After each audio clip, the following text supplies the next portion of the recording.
You've said that education is the antidote for fear. You've also said that education is freedom, but I'm very curious as to why education is the antidote for fear. Well, I think the difference between just raw knowledge and wisdom to behave in a civil society is IQ. In my book, I try to set that out as an objective. It's why learning is so important. It's why education is so important. Let me try to explain the research that I did as it relates to education and why I discovered that fear is the culprit behind people not being able to succeed, or as individuals or as society. I mean, think about entire societies. So how did you solve for that in your life? Now, reality is today, we don't really have that much to fear. How do you get rid of this cycle of fear leading to anger, leading to hate, leading to violence? How do you reverse that cycle as an individual or as people? We don't have any natural predators out there. So what are we afraid of?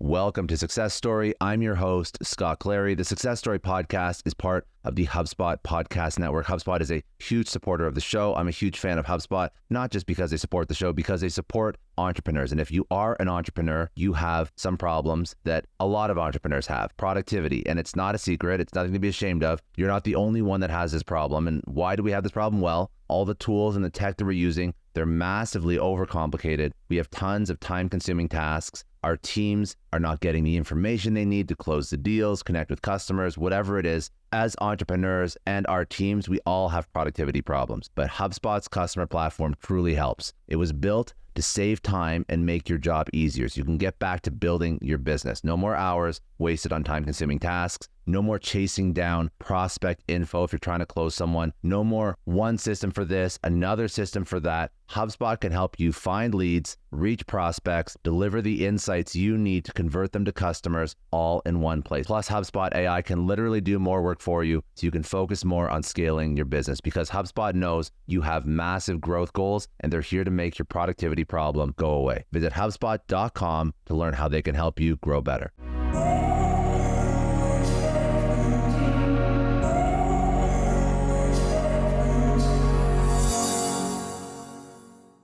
Jim, thank you for coming on. I appreciate you a lot for spending some time. We're going to have a good time today. I wanted to kick it off with something that you said on previous podcasts. You've said that education is the antidote for fear. You've also said that education is freedom, but I'm very curious as to why education is the antidote for fear.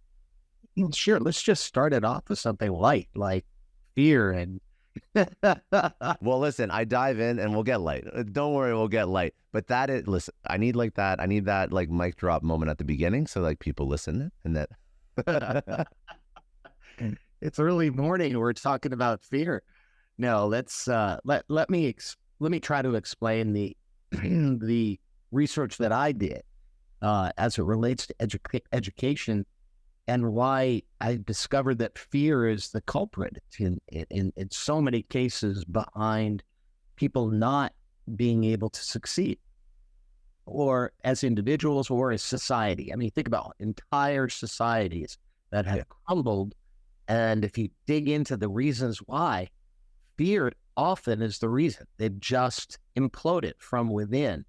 And trying to dissect that, I started to look at fear and try to understand it. I literally went into the science of the brain to understand why is it that we, in this day and age, are still reacting with our caveman mentality.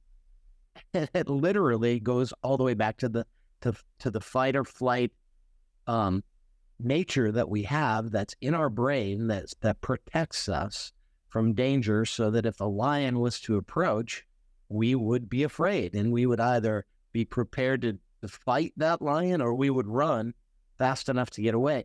Well, that same human impulse we carry into the office. In a white collar world, we'll carry that same fight or flight instinct into the office, and if something makes us afraid, we react. And that reaction, maybe we don't fight, maybe don't run away, but it's a variation of that same impulse to react to that fear to protect ourselves. Now, the reality is today, we don't really have that much to fear. We don't have any natural predators out there that are going to kill us. Nothing in the work environment is going to do something of that much harm to us. So what are we afraid of?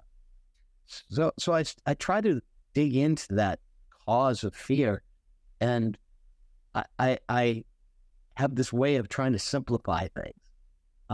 And so, by the way, that's very important. Like that skill set in and of itself, because I think about what you just said about fear, and that has sidelined my career multiple times, and you don't know why you're making the moves or not making the moves that you should be, especially in entrepreneurship, in taking that next role.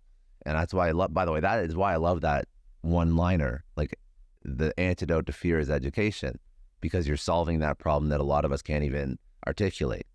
Exactly. And it happens to every single one of us. Every single day, we have something in our life that triggers a reaction. And that reaction is that portion of the brain, I think it's the amygdala or something in your brain, that portion of your brain that is programmed to protect yourself. But there's so little to protect ourselves from.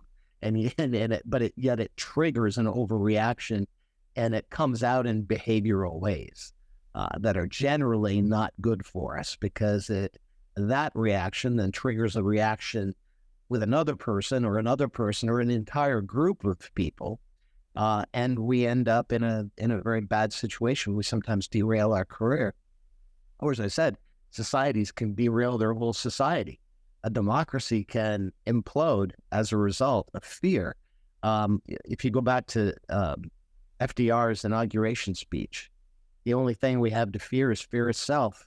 At a very important time in American history, he called out the importance of people being victims of their own fear, and not just individuals, but society being a victim of its own fear.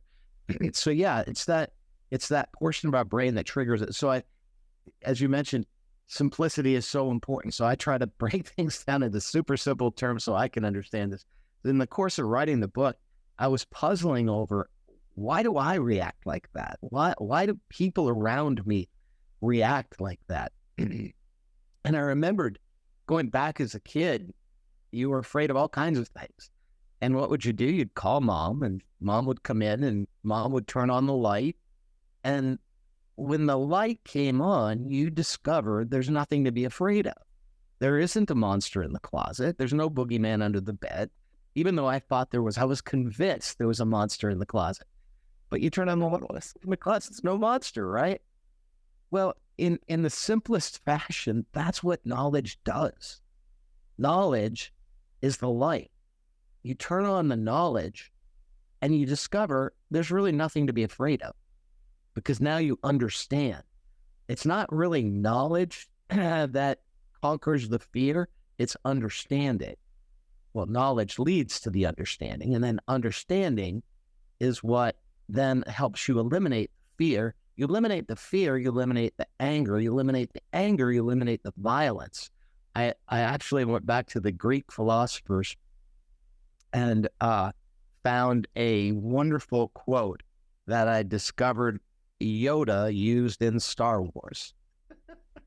I thought Yoda would relate much more to my audience than some ancient philosopher. So I've been quoting Yoda, who says that fear leads to anger, and anger leads to violence. So true. How do you get rid of this cycle of fear leading to anger, leading to hate, leading to violence? How do you reverse that cycle as an individual or as people? Well, you take the fear part and you obliterate it with knowledge. Could I ask something in your career? Because you chose to focus on education as this thesis for solving so many problems, which I think a lot of people would agree with. And we can talk about different kinds of education, formal education, non-formal education. But you make a clear distinction between education and knowledge. And I also we'll go into your origin story and where you came from, because I've heard it a few times now, and why education played such a crucial point in your own life. But obviously, a lot of people, not everybody, but a lot of people do go through formal education.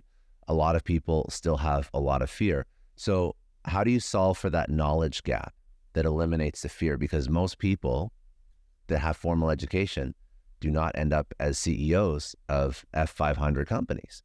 And they don't, not even to that extreme. They won't even take their career to like the next role or the next level or the next company. Forget going to like the epitome of the company or of success, right? So how do you solve for that? How did you solve for that in your life? I wish I could say I've solved it perfectly and that I the perfect example of confidence and have completely obliterated fear, but I am human. And so I fall back into that same trap. But here's the way I look at it.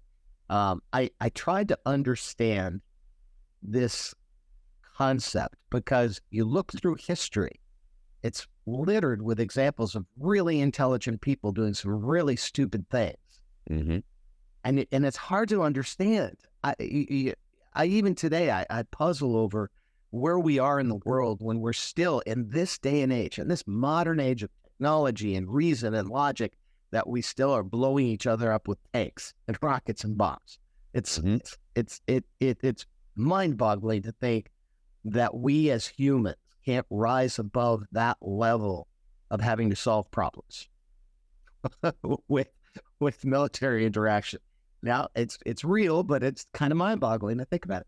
So I've tried to understand, going back through history, what the difference is between intelligence and knowledge, and then what I take to another level, call it wisdom, to really get beyond those things. And it's fascinating how wise some of the ancient philosophers really were, because they tackled these same issues hundreds or thousands of years ago. And I tried to understand what their point of view was and look at it. So look at it this way. We've got an IQ test, right? So we have a way today to measure someone's raw intelligence, and it's called IQ.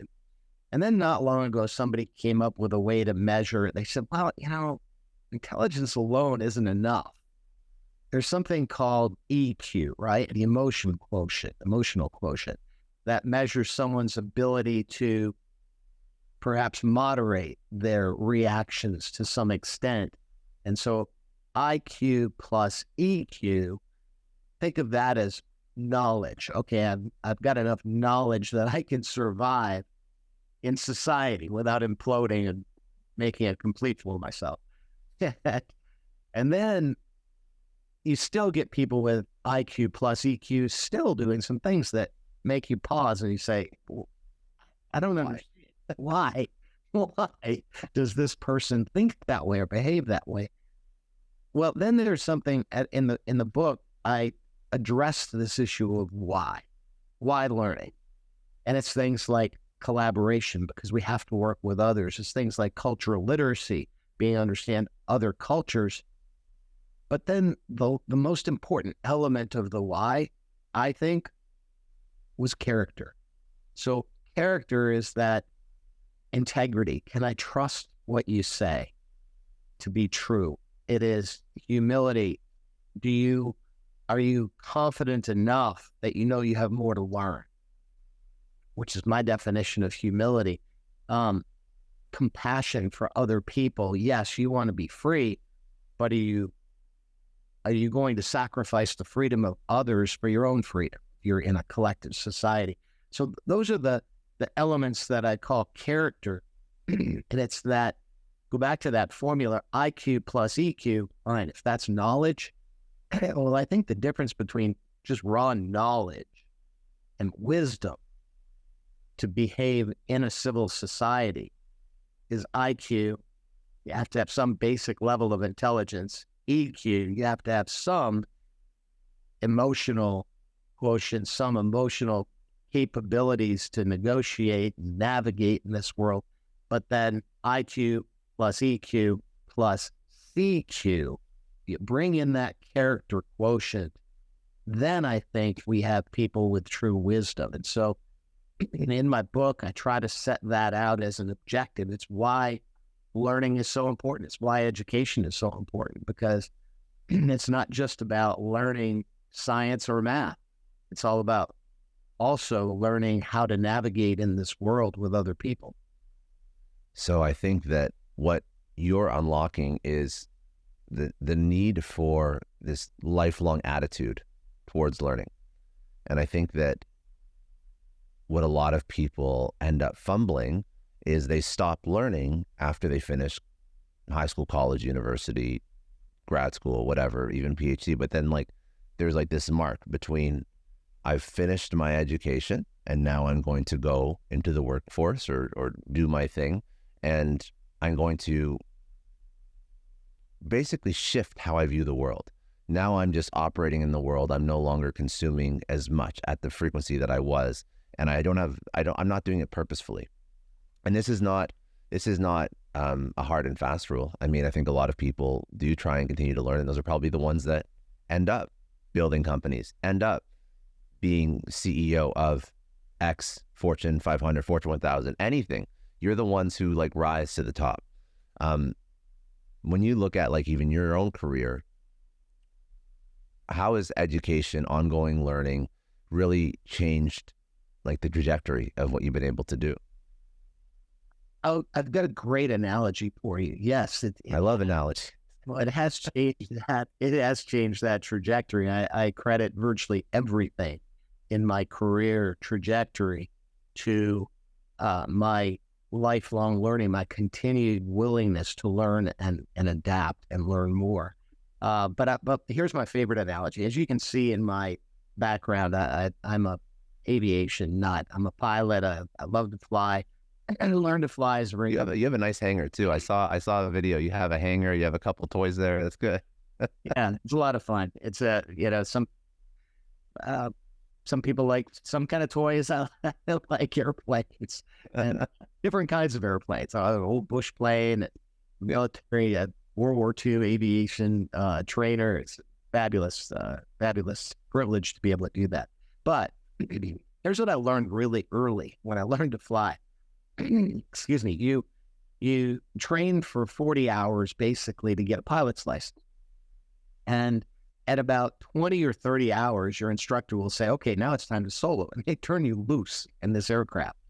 You're terrified because you have no idea what you're doing yet. And yet you have to learn. And so they turn you loose to solo and you fly a couple of times around the patch and then you land and, oh my goodness, I lived. It's amazing. And then you continue on, you practice more solo by yourself. You then take a test and they grant you with a pilot's license. Here you go. Congratulations. The FAA sends you a nice little letter and you get this little thing with the pilot's license with your picture on it. And you're so proud of yourself. All you have at that point is a license to learn. Because if you just jump in that aircraft and don't keep learning, you're probably not going to live. And that's what weeds out bad pilots. And there's an expression, they say there are old pilots and there are bold pilots, but there are no old, bold pilots. And if you take that same lesson, that to fly, you must keep learning, not just about flying the airplane. You have to know meteorology because you're going to run into weather. And if you bumble into a thunderstorm, you're likely to kill yourself and your passengers. You have to understand mechanics because if the airplane breaks in mid-flight and something goes wrong, you have to understand the nature of that mechanical flaw to be able to land safely, correct it in mid-flight, or be able to land the aircraft even with something wrong with it. Perhaps you hit a bird, whatever the circumstance. So that idea that to survive as an aviator, you must learn constantly. Today, I train once a year with the professionals in a place called Flight Safety, and they throw all kinds of things at me that I'd never seen before to teach me how to respond. There's two things I'm learning. I'm learning the technique of responding, but I'm also learning to overcome that portion of my brain that causes me to freeze or flee or want to fight and resist. It's what I call the difference between the caveman brain and the aviator brain. on Apollo 13, I use the example in the book. If they reverted to their caveman brain, they would have been fighting each other because they wouldn't have collectively worked, even with mission control, to solve the problem and to return to Earth safely. So they had to block out that natural instinct of fear and overcome it with reason and logic. And that's that aviator brain working. It's the frontal lobe versus the amygdala that causes you to react and overreact and panic. So take that same analogy now and apply it to business. It's the same thing. You have I was going to say candidly, you've gone through some stressful shit in your career. Exactly. I would just say it's the same. Blockbuster was the same level as Apollo 13. It wasn't exactly life-threatening, but it was pretty scary. It was scary. I think at one point you said you were $1 billion in debt. Well, when I arrived at the company, they had $1 billion of debt, and it really wasn't that big a problem because Blockbuster was for a company that size. Yeah, for a company that size, it was a cash flow machine. It had very good credit terms with the studios, so it was a great business model. But I arrived in 2007. By September of 2008, barely a year after I got there, Lehman Brothers collapses. The whole financial market implodes. The world thinks it's going to end. And I'm trying to refinance a third of $1 billion of debt, and the banks are looking at me like, are you crazy? Nobody's getting refinanced. Never mind somebody named Blockbuster. So yeah, challenging times.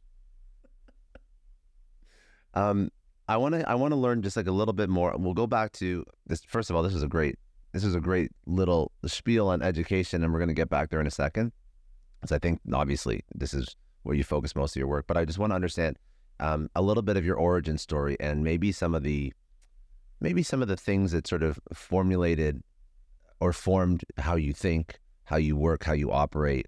You don't have to go into the whole thing, but some major parts of your childhood, of your early career that really sort of set you up or teed you up to who you are today.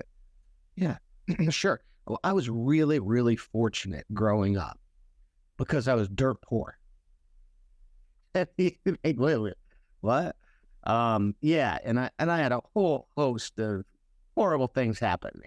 Family breaks up, mother leaves, father gets sick, ends up passing away. Yeah, all that stuff was great.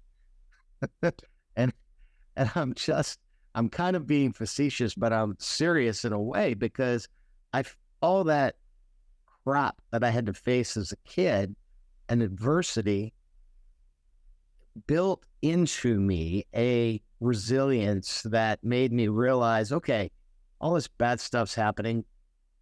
Nothing I can do about it. I might as well figure it out myself, because nobody's here to, I don't have a safety net anymore. Nobody's here to catch me. And my course of action was, for whatever reason, I felt that inside of books would be the answer. That I would, if I could just learn as much as I could possibly learn, I'll figure out how to survive this world. And it worked. And the more I learned, the more I figured out I could do, whether it was just in school or in sport or in work. When I first started working, my very first job at McDonald's flipping burgers, I worked, I think, harder than anybody around me on purpose, and learned more than I ever thought I would want to know about hamburgers. And I ended up being made a shift manager at like 16 and a half years old. It worked. So this positive reinforcement of adversity can actually be turned into advantage if you respond in a certain way.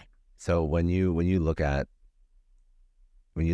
how you turn adversity into advantage, I think there's a term that you coined. It is, where is it? It's CEO. What's the act? Change equals opportunity. I love that. It's a very, very clever term. Very clever term. So what's the framework for change equals opportunity? Like, yes, okay, that sounds great. It sounds nice. I think a lot of people would say, oh, that's a nice little acronym. But when shit changes, it doesn't always work out so well. So we're talking about new technologies that are coming into the workplace. We're talking about new problems that executives, people are trying to deal with. How does change equal opportunity? Because like for you, even rock bottom created opportunity through the mindset that it instilled in you. But change is different than rock bottom, because change means things were kind of going okay, and then it took a hard left. Rock bottom makes sense because there's nowhere else to go.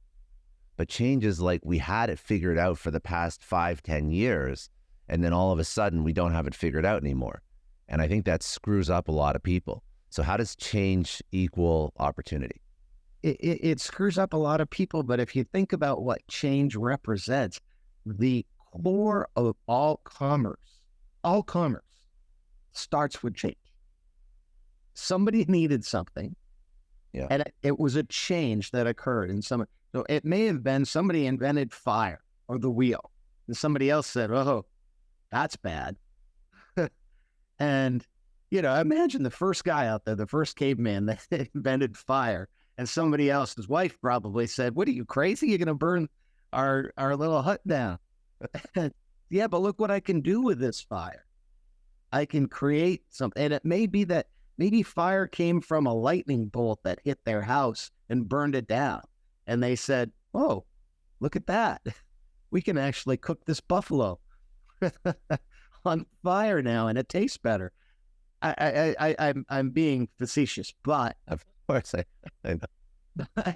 but the origin of all commerce is someone responding to a change that someone else thought was bad or didn't respond to, and turned it into an opportunity. And they made money off of that opportunity, or were compensated in some fashion for that opportunity. And this continues today. So someone will create a new technology and it terrifies people. Right now, people are afraid of AI. But someone is going to harness AI and turn it into something miraculous, a cure for some incurable disease, an ability to light up the world with clean energy, or an ability to teach people who couldn't otherwise learn, because you can modulate the curriculum and the learning style to the way someone, or the teaching style to the way someone learns. So it is even the worst possible change, and sometimes be for a reason. Let me give you another example. A forest fire sounds like it's a devastating thing. This is a natural occurrence. When forests become overgrown, sometimes they will catch on fire, burn to the ground, and the rebirth of that forest, if left alone, may take many, many years, but then it grows back stronger and healthier. Humans are the same. We have change that happens to us. It feels devastating. It hurts. Maybe a lost loved one, whatever. But somewhere in there could be a learning that makes us better on the other side. We can power through. Do you think that, now just to apply that sort of that thesis to education, how do you feel that education has changed? Because I have opinions about university and higher education and the value that it provides.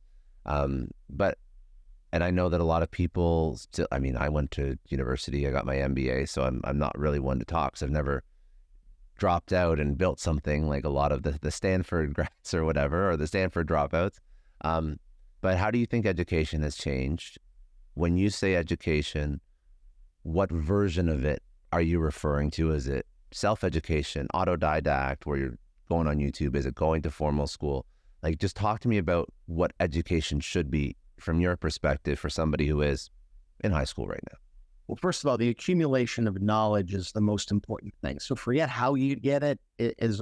And some of us need a more formalized structure. Others don't. And they're self-starters, and they can learn, they can become a genius without. Let's face it, Da Vinci didn't have a formal school, right? That's very true. He didn't get his undergrad. Didn't get his undergrad or his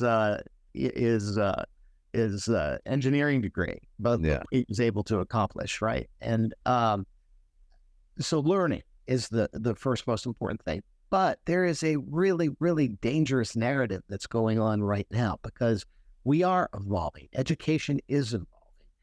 Technology will transform education over time in the same way it's transformed retail or the automobile industry or anything else. Technology will be a huge, huge boon to society all over the world, lighting up far corners of the world where they couldn't get learning in traditional fashion.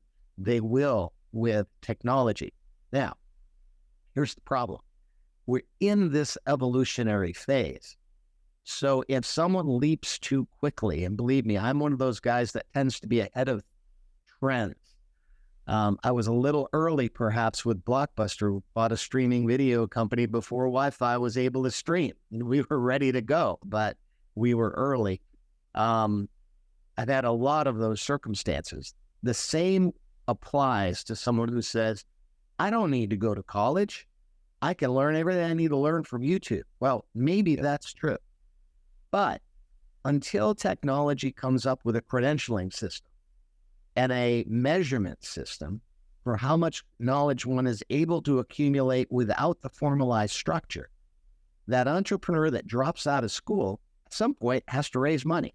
When they sit in front of a banker or an investor, the first thing the investor is going to look at is their resume. And if their resume says, I learned everything I needed to know from YouTube and I stayed at a Holiday Inn, the investor may say, you know what, I'm going to give my money to this other person who excelled in the formalized structure, got an MBA, and is an entrepreneur. Yeah. So at the end of the day, it comes down to differentiation. We are all like products. We compete for opportunity with others, and how we brand ourselves, back to that character quotient, that's a factor, certainly, in our personalized branding.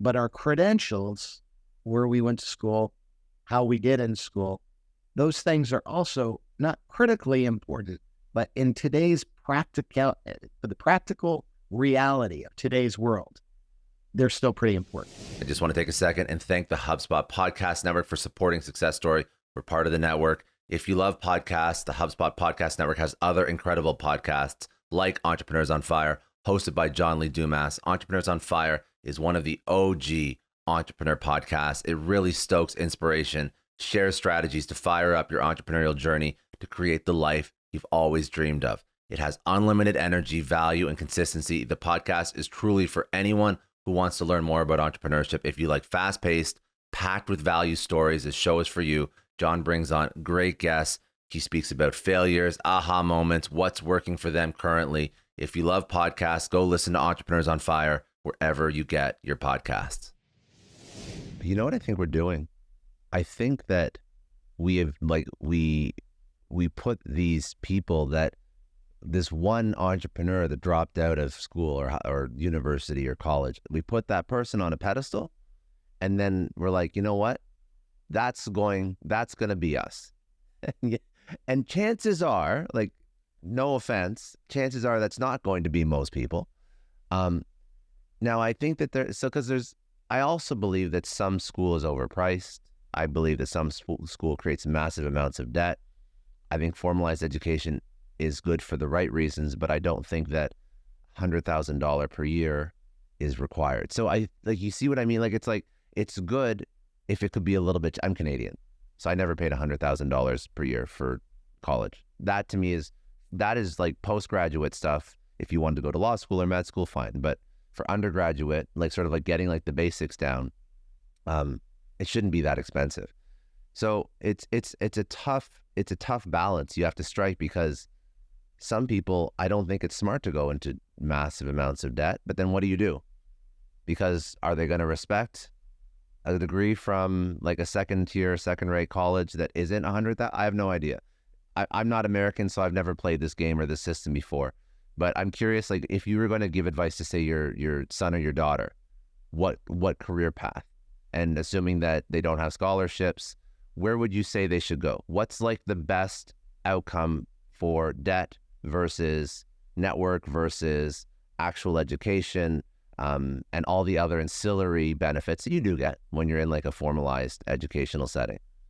Simple answer. Achieve all you can achieve. Attend the finest school you can get into. Work your butt off to get into the best school that you can get, and then go. I don't care what it costs. Go to the finest education institution you can for as long as you can. Because what that will do for you is generate it will be an investment. We're going to talk about that investment. I'm going to talk to you about it from a businessman's perspective, which very few people are looking at. But it is an investment that will pay dividends for the rest of your life. Now, let's talk about the cost. There's a lot of misinformation, and it's dangerous misinformation, because a kid like me would have listened to this and said, well, get it, I can't afford it. And besides, Peter Thiel is telling me I don't need to anyway. I can just go be an entrepreneur. And here's the analogy. It's like Michael Jordan saying, you don't go to college. I didn't. Just go be a basketball player. Look how much money you'll make. And some people will look at that and they'll strive for that, but 0.1% will succeed. And somebody in Silicon Valley can say the same thing. You don't need to just drop out of school. Just go be an entrepreneur. But do you have what it takes to be an entrepreneur? And if you don't have that base knowledge and you fail as an entrepreneur, just as if you may try to be a basketball player, if you fail, what do you have to fall back on? Then what? And that's the then what that people aren't taking into consideration, that I worry about so much. So my advice is work as hard as you can and get into the best school you possibly can. Okay, let's talk about the price. I'm going to give you some math. I just read an article in Forbes, and they talked about the exorbitant price of college education today. It's just grown crazy with inflation. Yeah. Wow. In $1980, and they use this example, in 1980, it only cost $10,000, room, board, and tuition. Just do the math. Get on your iPhone and run, what is $10,000 in 2023? It's just straight value of the dollar. It's $55,000, $60,000. Okay, wait, that's what college costs today. So you're telling me it's not any more expensive than it was in 1980? Yeah. Remember when I talked about fear? People are scaring people to death. They're throwing all this. 100%, because I'm not even American, and I hear enough of this about college debt and tuition for me to have an opinion about it, even though I never went through the system, which actually, when you say it out loud, it kind of sounds a little bit nuts, but you get this secondhand information. Exactly. Yeah. And it is, somebody is afraid of something and they're stirring up all this stuff. Maybe somebody had a lot of debt and they're mad about it. And they don't have a good job. And I'm going to say that doesn't happen. It's not, everybody isn't cut out for school. And not everybody who takes on that debt will be able to pay for it. But here's the way I look at it as an investment. You don't buy a business. As an entrepreneur, you would never, ever buy a business based on today's dollars. What we do as business people is we have an opportunity. Here's a company. I'm going to buy, instead of $10,000, I'm going to spend $10 million and buy this business, right? What is the first thing we do? We run a net present value of future income streams that will come from that business. So we discount it back to today's dollars. So why don't we do that when we look at a college education? No. Is it just fear? I don't know why we don't do that. I don't know. I've never heard that analogy before, but it's very, yeah, correct. It's a business decision. It's a personal investment that you're making in yourself. You're turning yourself into a corporation, if you will, that will have earning streams into the future at future dollar values, not at today. So somebody looks at it and they say, I can't pay $80,000 a year. I'm going to get out of that. I'm only going to make $50,000 a year. Well, yeah, But that $50,000 in today's dollars, 20 years from now, will be $250,000 a year because you had that college education. So it's like buying a business. It's no different. We would never buy a business, any business, if we measured the value the way we measure the value of a college education. That's so interesting, but it's very correct. It's very like it's very correct. It's simple, but you have to simplify. You have to. You're correct. Yeah, no, I'm just now you got me thinking now. I've never thought about it that way. Yeah. Because all you hear are these conversations about like student loan forgiveness. And when you hear so many conversations about student loan forgiveness, then you start to think, well, wow, that must be like a serious issue. Like that must seriously be impacting people because that's all I keep hearing about. So if there's such coverage, fear, news coverage equals fear in most circumstances. If there's such coverage about this, and that must be something that's really weighing heavily on the recently graduated, U.S. student, American student. But I guess, yeah, that's a very smart way to think about it. You're just weighed heavily on me. I thought I'll never take a step back, man. But I had confidence that if I keep learning and I keep excelling in my job, I'm going to keep getting raises over time. And that went away. It was shocking at ultimately what an investment that was, what a good investment. Now, I was arguably probably an outlier in that I leveraged my degree into much greater opportunity, leading to Fortune 500 companies. So in some ways, I'm as much an outlier as an outlier in that vertical. Yeah. But I mean, okay, so let's be candid. You didn't need the salary of CEO of Fortune 500 to pay off the debt. It's not like that's when you paid it off when you were making that much money. Like you can pay it off at a much earlier stage too, right? Like, so I don't want somebody to think like, well, I'm not going to be CEO. Like, that's not the point we're having. It's not that. What are some other things that you think we have to unlearn about education? Oh, there's so much to unlearn in today's narrative because there's so much bashing of education. I know there's a lot of noise now about what teachers are teaching, what schools are doing. Again, I encourage everyone to separate the fear factor because some of this is motivated by fear. I may not like the teachers union, so I'm going to bash the teachers union. I may not like what's being taught, so I'm going to bash the teachers for teaching the wrong things. At the end of the day, I do a lot of work with public school systems. I do a lot of work with post-secondary schools. I sit on the board of 2 colleges. These are some of the most conservative people I know that sit on these boards.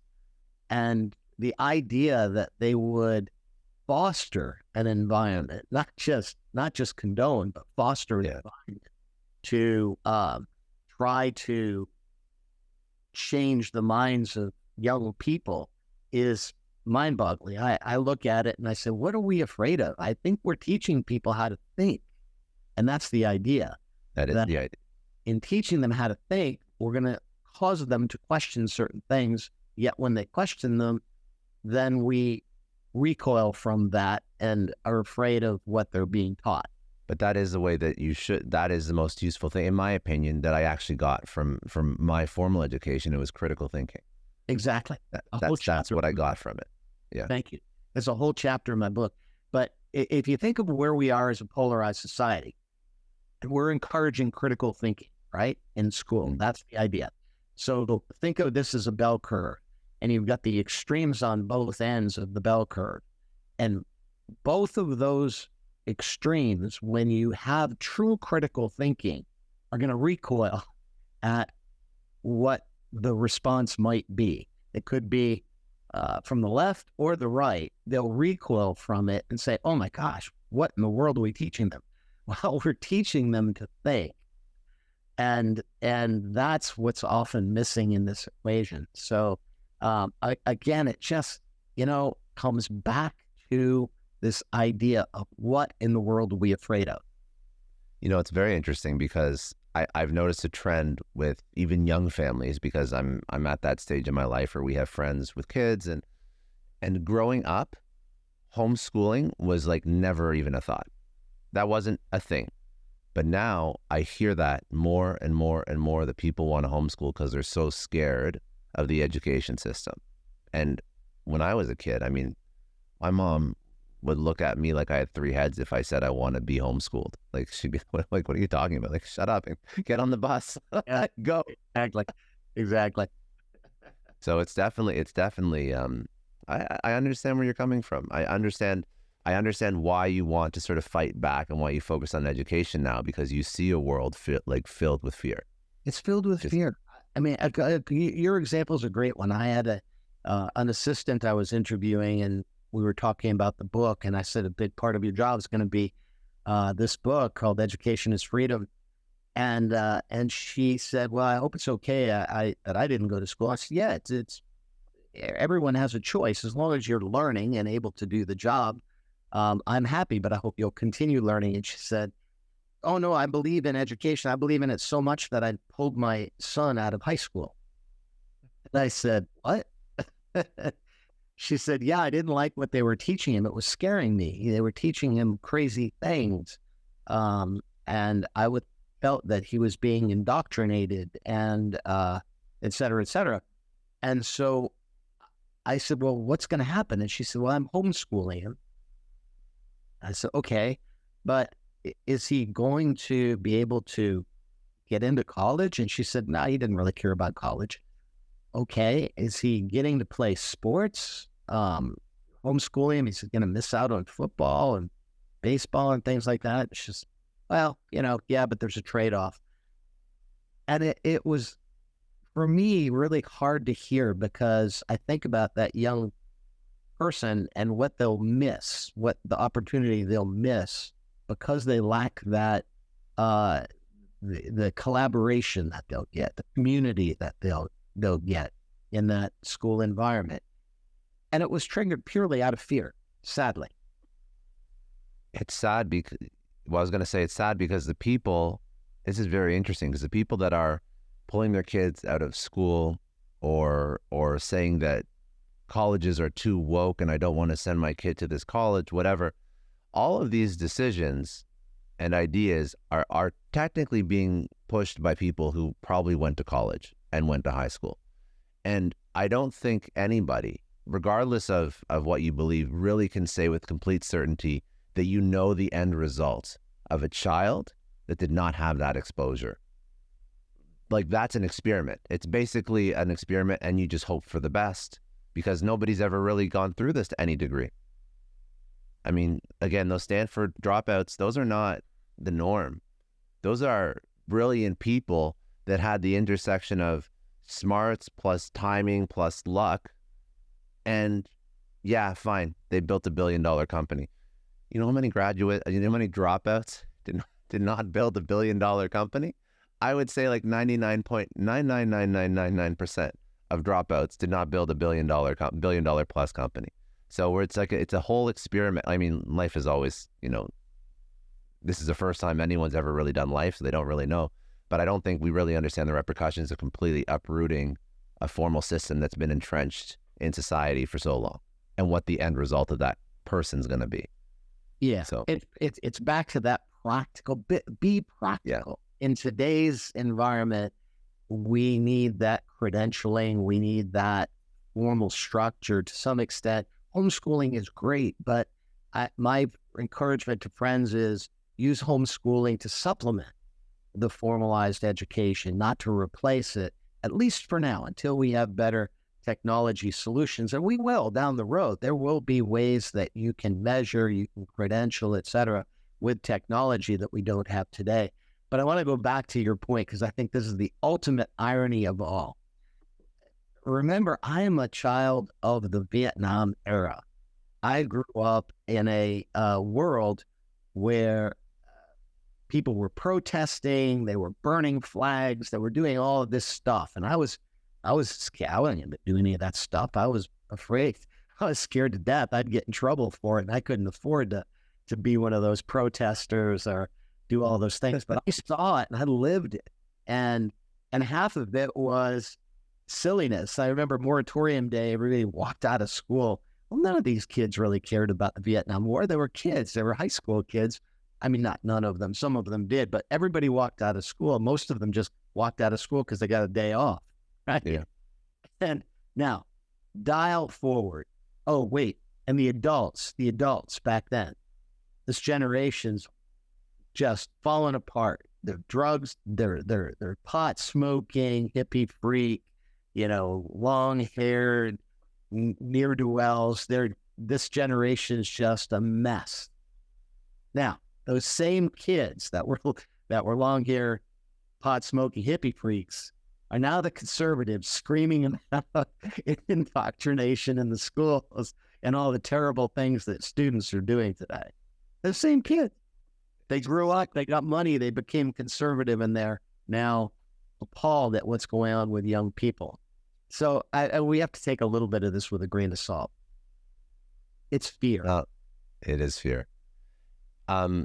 What other strong beliefs, opinions about education as a tool, or education from a formal context, you just want to leave the audience with things that you feel need to be changed in how people approach education, or need to be changed in the education system? Either end of the spectrum, you tell me. But what are some sort of closing ideas? Yeah, I'll give you three things. I end the book with an analogy. It's one I had heard a long time ago. It's a story, and story about a young boy and a wise man. And the young boy is he's sick of this wise man being the wise man, the elder of the community, and he's got to show him. So the young boy says, wait till he comes down the hill, because I'm going to trick him. I'm going to hold this little butterfly in my hand, and I'm going to ask him, wise man, is this butterfly alive or is it dead? And the wise man's going to look at me, and he's going to pick one. And if he says it's alive, I'm going to crush that butterfly, and I'm going to say, see, you were wrong, wise man. And if the butterfly and if he says it's dead, I'm going to let my hands go, and the butterfly will fly away. I'll prove him wrong. So the little kid's going to show this wise man what the world is all about. Wise man comes down, the little kid's there, and he says, well, what's in my hand, wise man? And the wise man looks at him, and he said, well, from the butterfly net in your pocket, I think you've got a butterfly in your hand. And he said, okay, well, is it alive or is it dead? And the wise man looks at the young boy and he says, son, the answer is in your hands. I end the book with that. And I do it on purpose, because the title of the book, the subtitle, Future is in Your Hands, I'm going to give you the answer from an individual's perspective. With the power of technology today, there is absolutely no excuse for anyone to not excel in an academic environment, because you can take that formalized training and supplement it, Khan Academy, with all kinds of free online tools. So the future is in your hands as an individual in school, or even as an adult if you want to learn more and keep learning. The future is also in our hands as a society, as a people. And that's why it was a double meaning in that title, because if we don't pay attention to the future of education, then we're not going to be, as a country, competitive globally. And our very democracy that we hold so dear can't be sustained without an educated populace. Going all the way back to Jefferson or Alexis de Tocqueville, people like that, our founding fathers, like Jefferson, recognized the importance of an educated populace to democracy. So my call to action to individuals is take the power in your own hands. My call to action to society is let's stop the fear. Let's reverse that cycle of ignorance, fear, anger, and violence, and replace it with a cycle of knowledge, hope, understanding, and peace. Can I ask you something? I guess we're on a podcast, so I can probably ask some questions. I think that's what we're here for. Yeah. You see like very, very toxic news cycles, and you see social media, and I'm sure that you are obviously this is why you wrote the book. You're worried about the decline of the institution of education and learning in the U.S. Do you have an idea as to how to solve for people getting information from Twitter and TikTok and news propagating fear? Like, it's a good message, but very tactically, what do you do? Maybe you do it in your own household. Maybe you have an idea for society, because without going down the rabbit hole and spending as much time as you did putting this work together, it seems like almost a lost cause. Like, I don't know how parents even influence their kids more than social media now. It's very scary. What is that? I've right here. I just happened. It's funny. I've been using these when I do talk, so I don't know if it'll. I love that. Yeah, I see it. So wait, so if you're listening, it says C-suite learnings. There's a what, how, and why. And actually, I'll put this information in the show notes too, wherever you send people, so they can go check this out. Yeah, if everyone would do this, and I put this as the foundation of the book, if everyone would do this, in other words, understand what to learn, how to learn, and why to learn, change is going to happen. Deal with it. Have confidence to be able to power through the change, and have clarity of listening. Listening is so critically important, and speaking and communicating. So being able to break things down into simple terms. Once you know those things, you're able to deal with change, you have confidence, and you've got clarity mastered. Then you can really better address the how of learning, which is critical thinking. This is what's missing with social media. We're taking at face value something that someone with zero credentials, zero authority is telling us, and we're listening to it, as opposed to asking, I wonder why that news source reported the news that way. Maybe they're making money off of an audience that wants to hear that. Yeah. It's basic stuff. And curiosity is what drives critical thinking. And finally, creativity. Einstein called it intelligence having fun. If you have fun with this thought process of challenging, of asking questions, then it's not like, it's not hard. It's actually fun. And then finally, to your point earlier, the why of learning, the ability to collaborate and work with others. There's just cultural literacy. There's all this noise about diversity. You talked about woke and anti-woke and all this kind of stuff. And it's such fear-driven noise. Yeah. The sense of cultural literacy is, I will learn more from someone that's not like me than someone who is like me. It's just that simple. If I surround myself with all my buddies, we're gonna keep being the same. I surround myself with people that are different, I'm gonna be different. I'm gonna take on the best of what they have that I don't. And then finally, character. So I've laid these things out as a roadmap that I hope people will take seriously, because in my simple mind, I do believe that the answer to a better world is a world that eliminates fear. And the best way to eliminate fear is through those steps to improve our collective knowledge. I love it. Okay. Where should people, I'll do just 2 more rapid fire to close this up, but where should people go if they want to get the book, learn more about you? I think, if I'm not mistaken, I have your website up here somewhere. It is jameswkeys.com. Okay, perfect. And then title on the book, jameswkeys.com. And then I'm sure on the social is at jkeys author. So it's first initial name at jkeys author. On TikTok, Instagram. I've been having a lot of fun with social media, getting a lot of friends out there I've made, doing some fun little vignettes to help promote the book and just talk about these principles. By the way, you're doing very well on TikTok. I'm very impressed. I'm very, very impressed with your TikTok. You're doing very well. It's very good.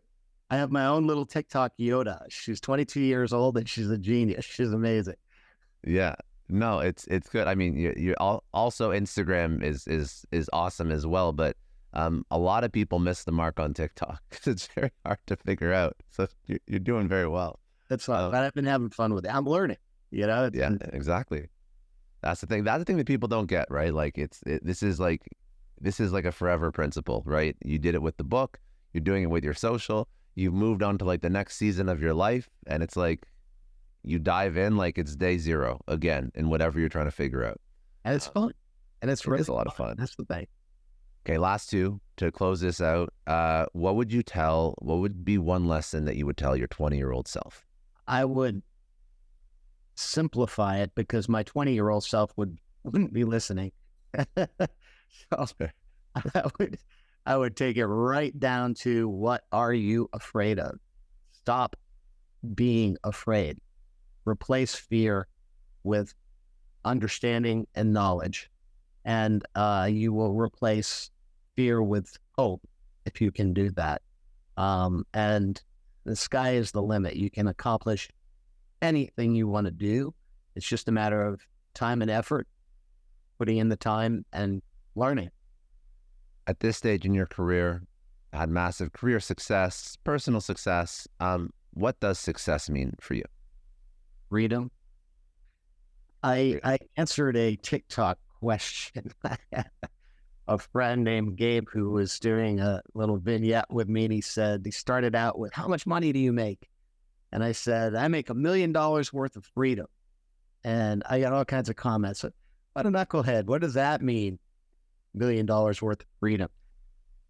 It's a very subtle point, but the subtle point is not about the money. The money is an enabler. Money is great. It's wonderful. But really what matters most is the ability to do anything you want to do. Be with who you want to be with. And that comes from knowledge. I could be dirt poor, but I could mix with people from all over the world now because of the knowledge I've accumulated. And probably, if you've ever seen that show, Undercover Billionaire, they throw these people back out on the street with like $100 and make them survive. And I think that's the difference. I've got the tools now. I know how to learn. And that knowledge will help me survive under any circumstances. So freedom really is the game. It's not about, I'm going to stay on the hamster wheel and make more money. I want to know as much as I can know, be as free as I can be.